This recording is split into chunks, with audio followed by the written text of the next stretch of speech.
Okay, business owners, I have a real treat for you today. I'm super excited to introduce Ann Hession. Now, let me tell you, I met her about a year and a half ago, I think, Ann, and I have just always admired this woman. Like, she just, one, exudes grace and, just wisdom and knows what she's talking about when it comes to business. And so I'm so excited to bring her on the show today. Ann, thank you so much for coming here. I'm so happy to be here. This is going to be fun. It is going to be fun. And you have so much wisdom to share today. Business owners, this is one of the reasons I wanted to bring her on here, because I know that so many of us struggle with sales. We struggle with, connecting with our clients, and Ann's going to help us with that. She is an intuitive healer and business coach, and she helps heart-centered business owners transform their relationship with sales.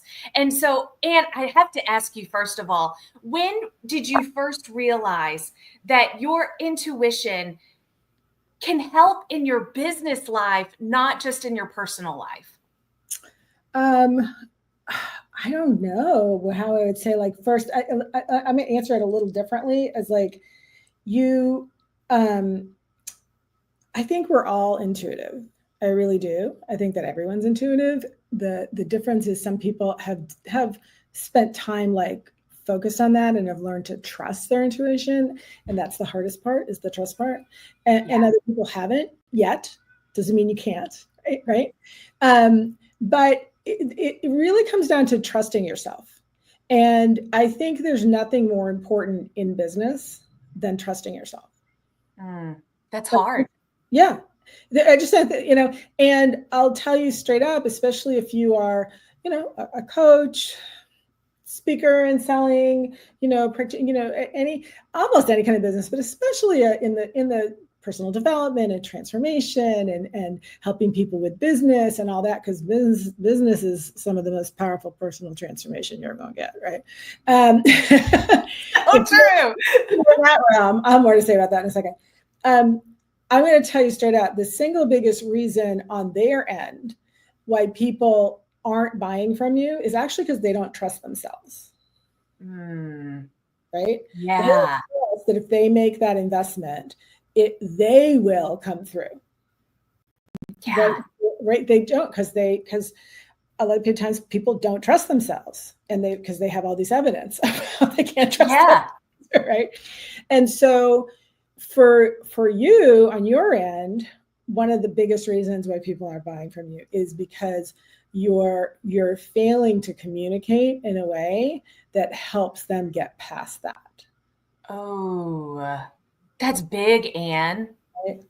And how do you help people get past, how do you help the business owner really come up with the language or the pivot that they need to make to help their clients do that? The thing that comes down to more than anything, and this is sort of you could think of it as a good news, bad news thing if you want to, I don't know. But most people are very focused on what they do, right? And they, especially the kind of people that are probably listening and that, and I know they love what they do, right? They're not just out selling widgets, right? They love what they do. They love their coaching work or their healing work. They love their, if they're like an online marketer, but they love that. They love helping people with that messaging. They love, right? It's important to them. And they're very focused on how they do what they do.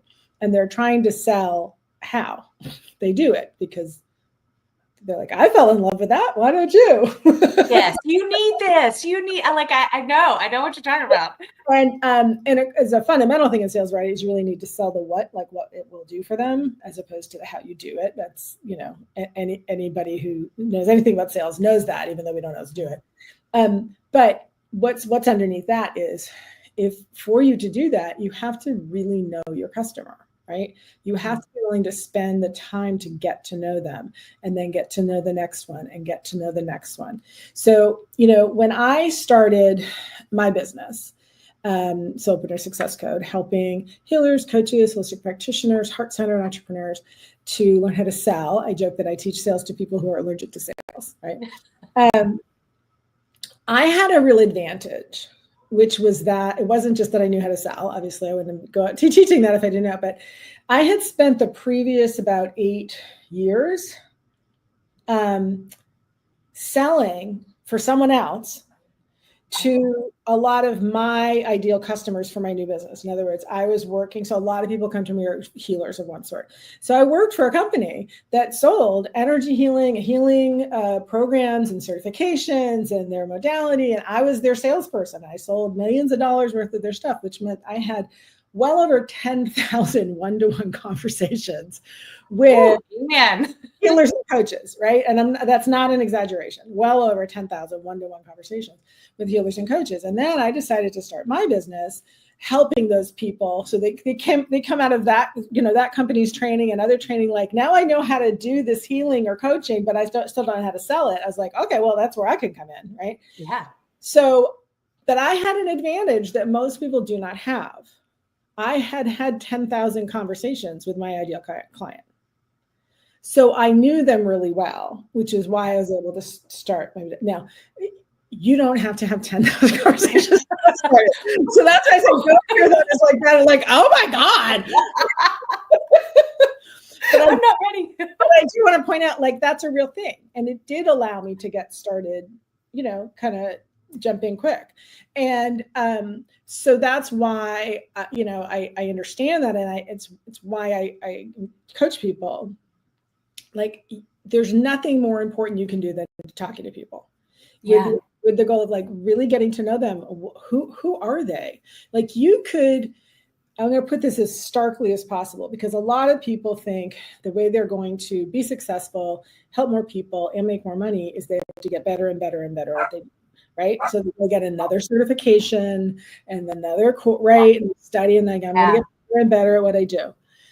You could, and I'm going to put this in extremes. It doesn't have to be that, but you could for the rest of your life not study another thing to be better at what you do.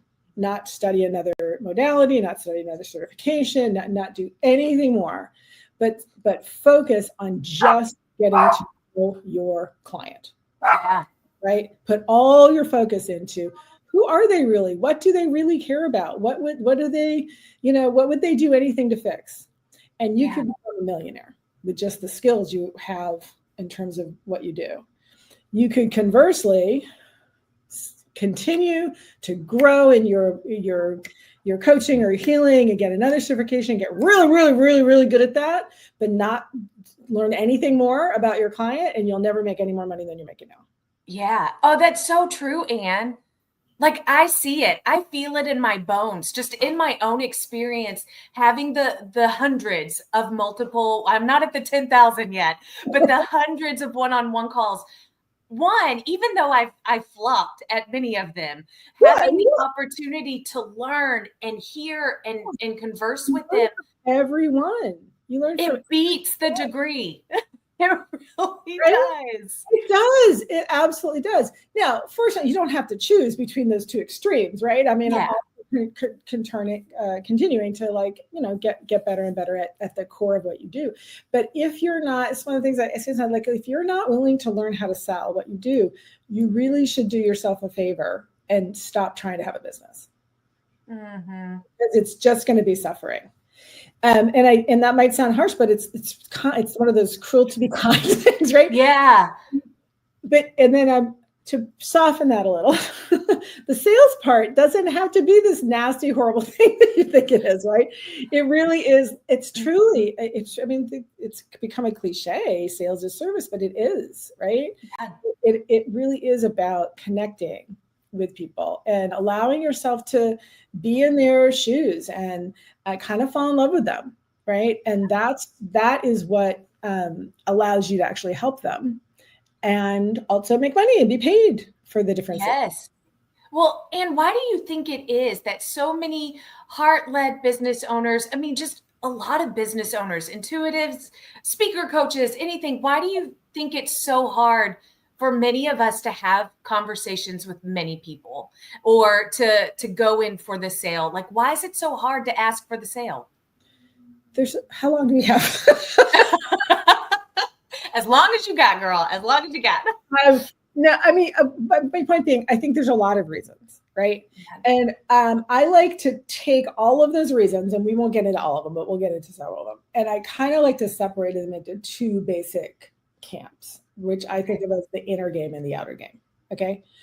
So the inner game is like, yeah, you have your own limiting beliefs, self-worth issues. You growing up, someone told you you were worthless and you took it on because that's what you do when you're little. You don't have the filters to be able to disagree, and that can be healed and that can be shifted. And that's, there's amazing work that can be done in that realm. But, you failed and you're made it mean, all this stuff, the trauma, the limiting beliefs, that's all the inner stuff. Okay. Yeah. If you don't believe that what you do is worth what you want to charge for it, good luck selling it, right? Yeah. That inner stuff is super important. Okay. And then the outer game is, even if you're doing this all real good, the outer game, you have to be willing to do that too. That's the learning how to talk about what you do, right? Skill building, picking up the phone and calling, putting yourself out there. Doing, whether it's doing a Facebook Live or getting on stage or just, answering the phone or picking, right? It's like the outer work, right? So in my world, you have to do both. So yeah. I like to think of it this way, okay? Think of the way to succeed, to create the success that you want, however you define that, as like a staircase, okay? And it's a staircase, and there's this line divided down the middle. Okay. So on this side is that inner work. People like me, we love it over here. I love it over here. Healing. I'm going to heal some more. I'm going to clear some stuff, I got this amazing insight about it's this thing that when I was 7 and right. And depending on how woo you are, and I'm pretty woo, it's like, oh, there's like a past life thing going on. I took about poverty in the 1300s and it's still affecting me. And so that stuff's real. Okay. Right. So, and I cannot tell you how many heart and soul centered entrepreneurs will say things to me like, yeah, I need more clients. I guess I just need to clear more money blocks. I'm just going to clear more money blocks and the clients will come. It doesn't work that way. You gotta go. Is it because you gotta go on the other side? You got to do this side too. You have to. Okay. So what a lot of people are trying to do is they're trying to jump up a staircase on one leg. Yeah, I've been that person. Right. And you're not going to get very far and you're probably going to hurt yourself. Mm-hmm. Okay? And you just can't go very high. Okay? No. So you have to be outer game too, right? You have to pick up the phone, learn some new skills, do the mental work of expanding there's mindset over here, but there's mindset over here too also. Do you know what I mean? Like there's books that are really worth reading. They will really change how you think, right? And you have to read them. Right? Yeah. And then you have to, whether it's go to the networking thing or whatever it is, right? You got to do both. So, and honestly, I think there are people in the world who they're trying to jump up all on this, right? They're kind of, mindset. I don't need that. Right? I'm just gonna, and they're not gonna get that far either, honestly, right? Because your mindset does need to shift in order for you to allow in more abundance and more contribution and all of that stuff. So that's the deal. So here's what's so great about this. All you have to do is use both sides, okay? And I always say, do start here. I mean, most of the people I work with, they've already been cons there, but it's like, so you do some clearing, you do some healing, you let go of, you shift a belief, and that opens up something over here, right? Maybe something becomes visible to you as a step, an action you could take that you couldn't even see before. Or you could see it before, but it was just way too scary and you were never going to do it. But you did some stuff. So now you're like, boom, and you take this action, right? You get some results, you see what happens, and that is great. And guaranteed, that is the fact that you did that and you went outside the comfort zone, right? You did that outer work is going to drive up some more stuff that needs to be addressed over here. Guaranteed. Yeah. Mm-hmm. Right? So do it. So then you do this, you do some more, whether you're working with a coach or you're doing some actual energy healing or clear, whatever it is. And then that allows you to do another thing over here. And that drives up some more stuff over here, right? Yeah. That allows this and then that here. And by the way, by the time you're up in this realm, You're now on that inner game. You're now actually breaking through and healing or clearing stuff you had no access to heal down here. Do you know what I'm saying? Like, this Wow. stuff became available for you to work through and heal only because you also did here. You could have just kept doing the inner work down here and it would have just been down here. Yeah. And then there's no growth. Like it really, right? No way to go. Exactly. But when you do it this way, there's no limit. Like there's literally no limit to how many people you can help, the impact you can have, and how well you can be paid for it. So that's how I see it. And I love this because really, I felt like you were taking me through your client journey. Like, honestly, you know, you have this here and then you're taking action, doing it, and all this new stuff comes up. And like you said, it was stuff that you would have never been able to access. You wouldn't have, right? Because it was, you know, it just was, it literally took you having the courage. I got news for everybody. Having your own business takes courage. I think it's Peter Drucker, very, very famous, you know, writer about business and stuff. And he said, you know, if you see successful business, someone once made a courageous decision. I would say people made a whole bunch of courageous decisions over and over. But the bottom, it is, I would say marriage, raising kids, and owning your own business are the three greatest personal growth vehicles that have ever been created, in my personal opinion. Actually, probably like high level sports is probably goes in there too. Like, you know, taking on like Olympians or something like that. But right, like you can't do it without the internal growth. It's not possible. What's great about it's not. The thing is you actually get paid. I like to call it profitable personal growth. I love that, Ann. Are you okay if I steal that? I'm gonna be, because it's so true. I tell my husband all the time, you know, before being in business myself, I was in education and I worked my rear end off. Like, don't get me wrong. And there were failures, there were all these things, but owning this business and growing it, I have learned more in these few years than ever before. And it was because of all the failures. Like, you know, and reflecting and taking the action, but then reflecting on it and doing the work. It's been a huge growth journey. It is. There's nothing more. The challenge to really become a master of your own emotions, master of your own actions, master of your own words, right? Your ability, the emotional intelligence that is like you're kind of forced, or you fail to it and you get, you know, it's amazing. Just today, I called someone who was very unhappy with me. Right? I didn't know that. I didn't expect that. I was calling to see if there was something, because she'd expressed interest in something in the past and wanted to let her know we have some support with that. And she literally, my clients are so nice. So even if she was mean, she couldn't like tell me to go F off. She literally said that I should go jump in a lake, which it was a little hard because it also was so old fashioned a thing to say. Don't jump in a lake. She did. But and that wasn't fun, you know, but at the same time, I learned from that, right? I learned, you know, I honestly don't, I think what she was mad about wasn't reasonable. And so what? It's so what, right? She's, you know, her opinion is as valid as mine, right? Absolutely. So it gave me something to look at. I was like, is that something that I want to do? I want it? So I mean, it's not that I'm necessarily going to change something, but it had me like, do I want to change something? Is there something that I could have communicated differently that would have left her differently, right? Yeah. And it's not about, you know, trying to please everybody. That's not the point. But it is about always wanting to be responsible to the degree that I can be, and growing in that, as opposed to getting defensive or, you know, that kind of stuff. So, well, and thank you for sharing that. Thanks. Okay.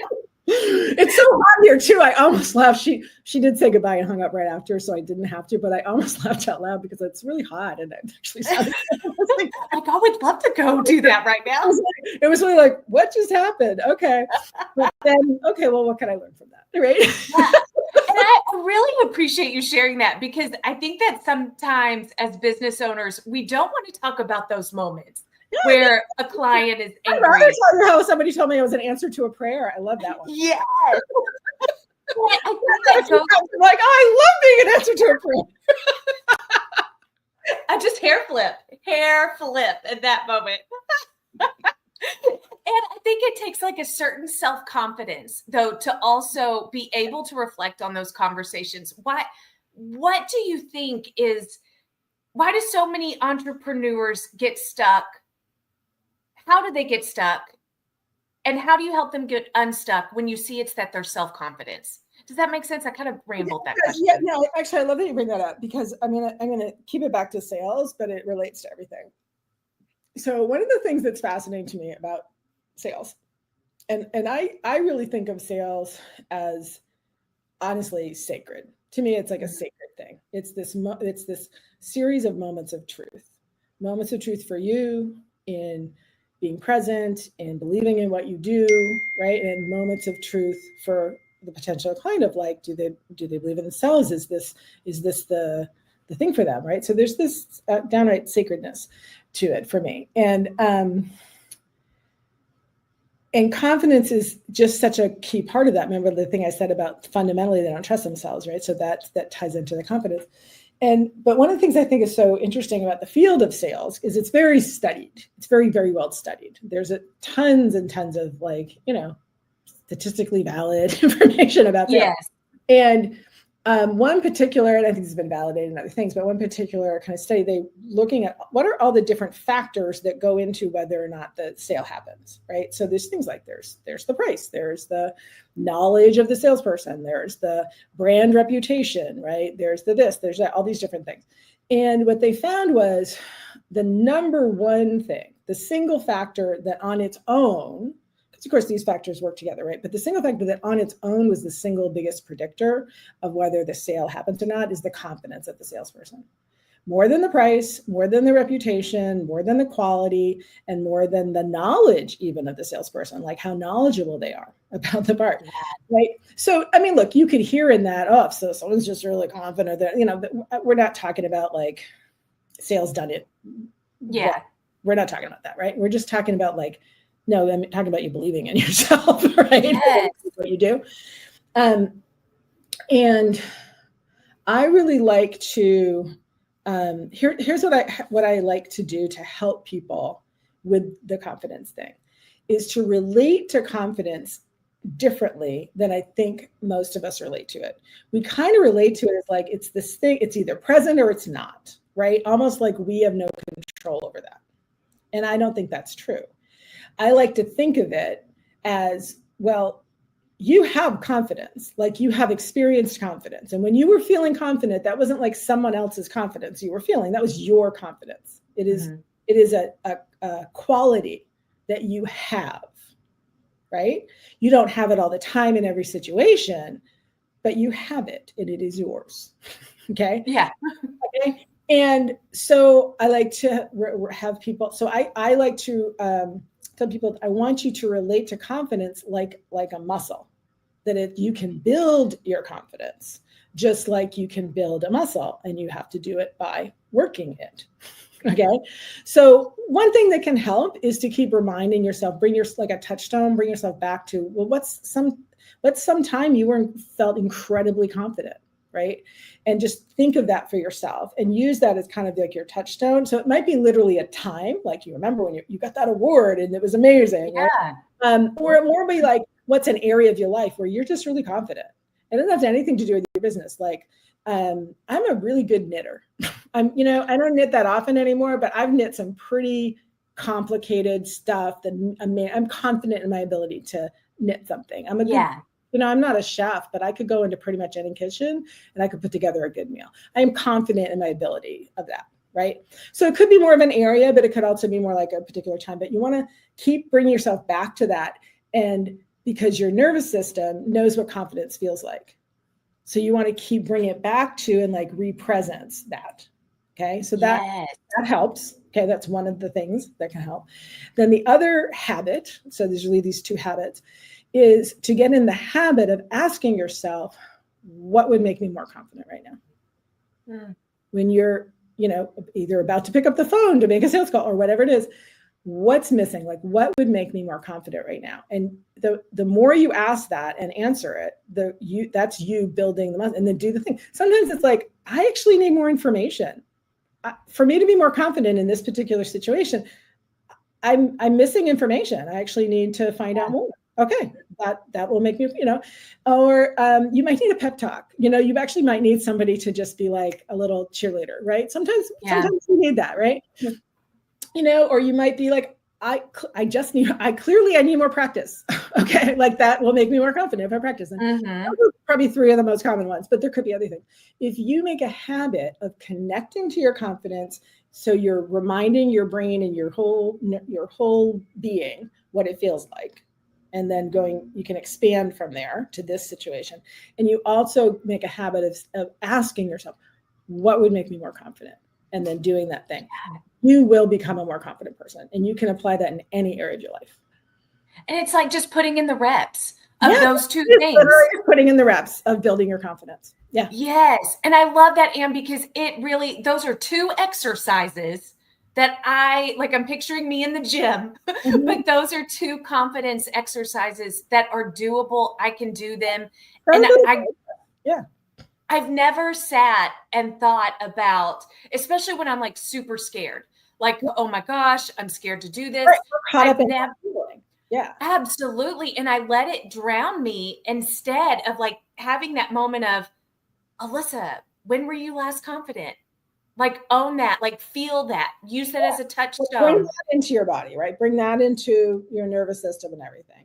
And then say, okay, and sometimes that's all you need to do, actually. It'll just shift something, especially the more you do it. But also, like, literally just ask yourself, what could I do, or what do I need to know, or like, what would make me more confident right now? Because there's always something. I've never not had something come up in answer to that question, and it's and then you just do that thing. Right. Yeah. And it's literally, if it is about, making a sales call, and you realize the thing that will make me most confident is maybe I want to review some notes.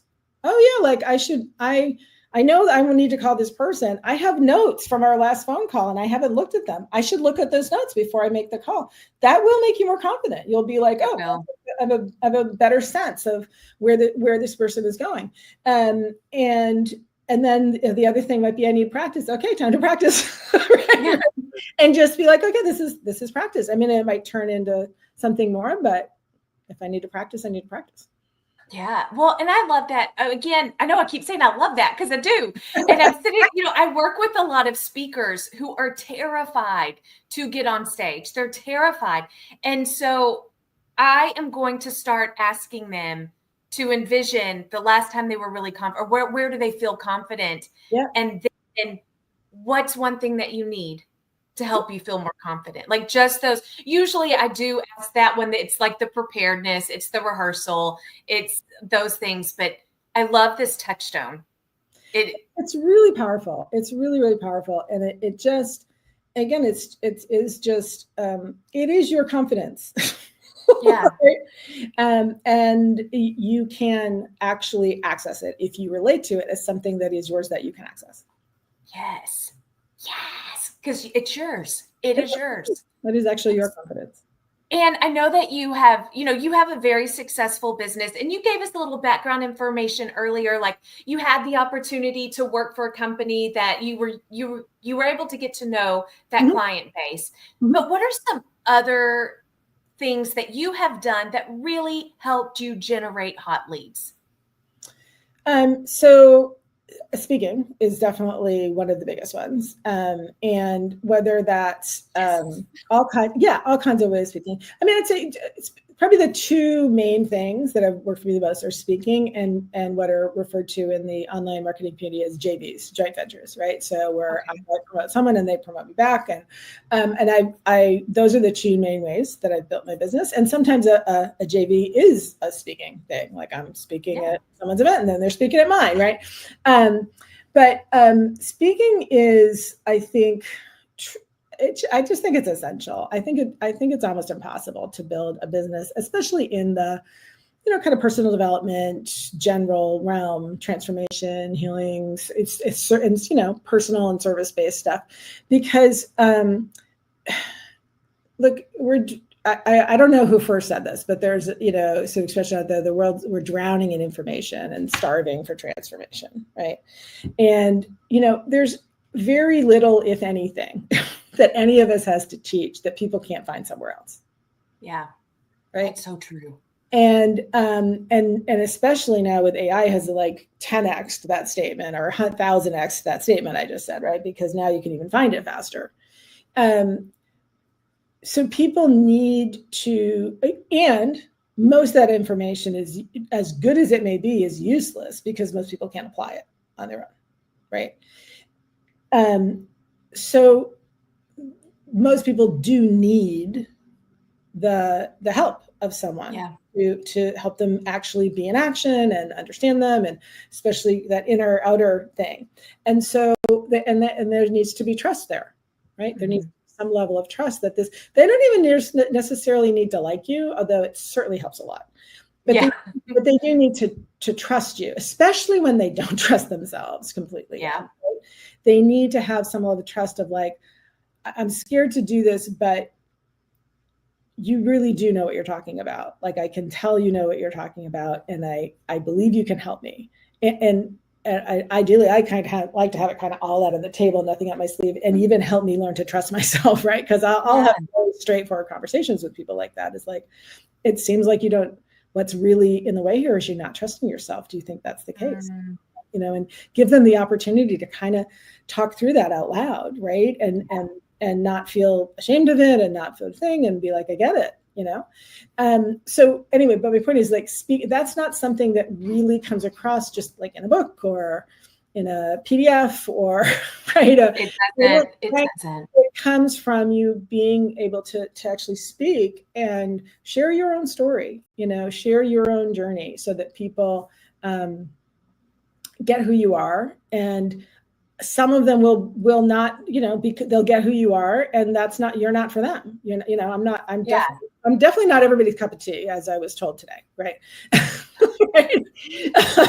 Go jump in a lake. And I have to say, I probably felt really good to her to say that. So I hope it did. Right. I really hope it did. I hope that was like cleansing for her. Yes. And so yeah, speaking is the way you really connect with people, and allow them to get who you really are. I like to say authenticity is as rare, is as valuable as it is rare, and attractive as it is rare. But when you really feel that, you really feel like, wow, I feel like this person's sharing who they really are. Yeah. And I want more of that. And I don't think there's a way to get that across that's as powerful as speaking. I agree 100%, because it is all about connection and having, whether you're speaking on a stage or having a conversation with someone, we need to get out there and talk to the people, to people. Yeah. I love that. So, Ann, I do know you have something for the audience today. I do. Yes. So I will tell you. There's a little preface to it. Okay, so this is a training that is about how to avoid one of the biggest traps that people fall into when someone expresses interest in learning more about what you do and offer. Okay, so. Because it's like you do the marketing or the networking, you do the thing, all of which is about trying to get someone to raise their hand and say, I want to find out more about what you do, right? You do all that to get to someone raising a hand and they're like, yes, I did it. And that's when you blow it. Okay. Yes, I've done that. They say something like some version of tell me more. And you fall into what I call the tell me more trap. Okay. So the tell me more trap goes like this. They say, oh, that's interesting. Like, tell me more about what you do, or how does that work? Something like that, an invitation. And what do most people do? Right? Just like fire hose them with information. it's been doing this long, and their eyes start to glaze over, and they're just like, how do I get out of here, right? And we've all been on both sides of that. Yeah. Right? And so that's the tell me more trap. Okay. And there's a lot of reasons why we do that, which I won't go into. But what I'm teaching you in this Sales Conversation Secrets, Heart-Centered Sales Made Simple, is what to do instead. Okay. Yes. There's like 5, sometimes 6 steps basically to really handle the tell me more trap. So it instead turns into a really great sales conversation, or just a great conversation. I mean, it might be part of this as you realize this is not someone you should be selling to. You actually want to find that out. And so you're not trying to sell to someone who's not interested, which is a lot of people are doing. I will tell you the first one though. Okay. I'm going to tell you the first step, and then unless you get the rest. So they say some version of, tell me more. That sounds kind of interesting. And you say, I'd love to, but first let me ask what interests you about it. Such a great move. Right? Like immediately, and what got your attention? Yeah. Already, like you just shifting that, I felt more connected to you. Yeah, right? Because there's so many reasons, especially say if it is like, you're just at a party or meet them or some networking and someone says, tell me more about what you do. It's like, there's so many reasons they could be asking, right? They could just be being polite. They could be, there's something about maybe that whatever you said right before that they're thinking that they might have a resource for you or something. So they want to find out a little bit more before they would connect you to that. They might actually have something going on that they're wondering if you could help them with. That's one possibility, right? They might think they might know they have zero interest in what you do, but they know someone who might be. So they might be thinking they might refer, but they want to find out a little more before they do that. They might have a coworker whose daughter is studying something that kind of sounds like what you do, and they're literally just trying to figure out if what you do is what their coworker's daughter is doing. Okay. Yeah. So that was 5 off the top of my head, different reasons why they might have asked. If you just bulldoze into, I'm going to assume that you are interested and want to buy something from me, and I'm going to tell you all about it. And if I'm going to tell you the right thing, then you're going to be like so blown away. And I'm going to just come up with the magic thing to tell you. So any day now, the right thing's going to come out of my mouth and have you go, oh my God, here's my credit card. No, like you find, what is it that got their attention? Why? Find out why they asked. Yeah. Well, and it gives you also, yes, it allows them to speak so you can fact find more and get to know them, but also it helps you know what's landing with your conversations, with your speech. That's such great information to have. Oh my God, I'm going to go download this right now, Ann. Honestly, if all you do the change is you just say that first instead of launching into what you do, don't ever just launch. Nobody asks for a lecture. I don't care how interested. Yeah. And when people say, how does that work? 99 times out of 100, they actually don't care how it works. They just want to know it does, right? So you have to but yeah, if all you change is just saying, I'd love to tell you about it. What got your attention about it? What was it that, grabbed you? And then you go from there. Yeah. Great. That's such a great tip. Everyone, y'all need to download this. One, it's going to be in the show notes. So go to the show notes, Ann's website, how you can get in contact with her. Everything's going to be in the show notes. And Ann, one last question. What, and you don't have to share this if you don't want to, but do you have a mantra that you live by when it comes to growing your business and being in this world of business? I think I have a bunch, and I'm going to be straight up. I think you need a bunch.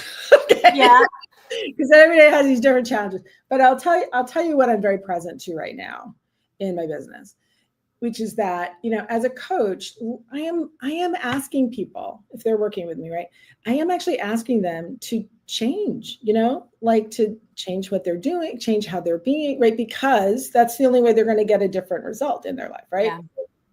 If they keep spending their time and focusing on and keep thinking and saying the same things they've always been thinking, they're not going to get any different results. So I'm not trying to be mean, it's just like change, right? And so if I'm not doing that too, I'm not much of a coach. So I have to be continuously challenging myself and going, what's next level for me?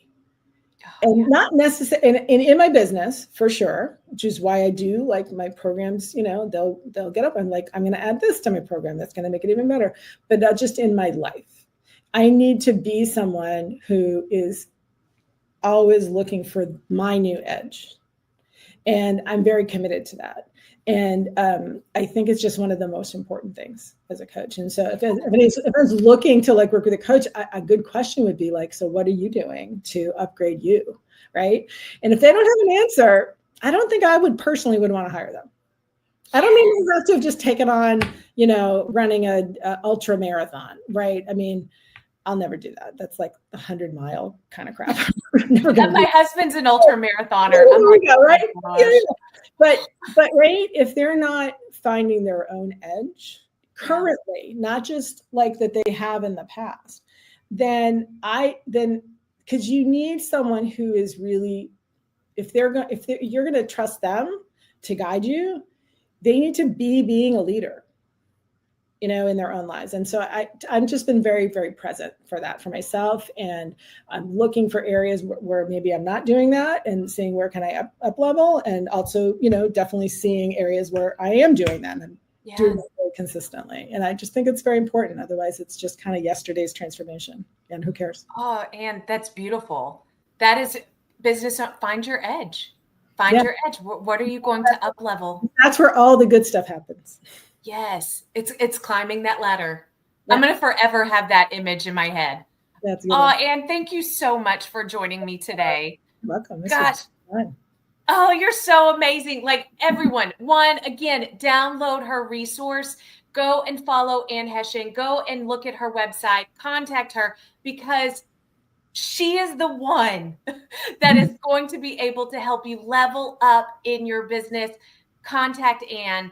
And again, have a wonderful day. Thank you, Ann, so much. And until next time, everyone, we'll see you later. Everyone.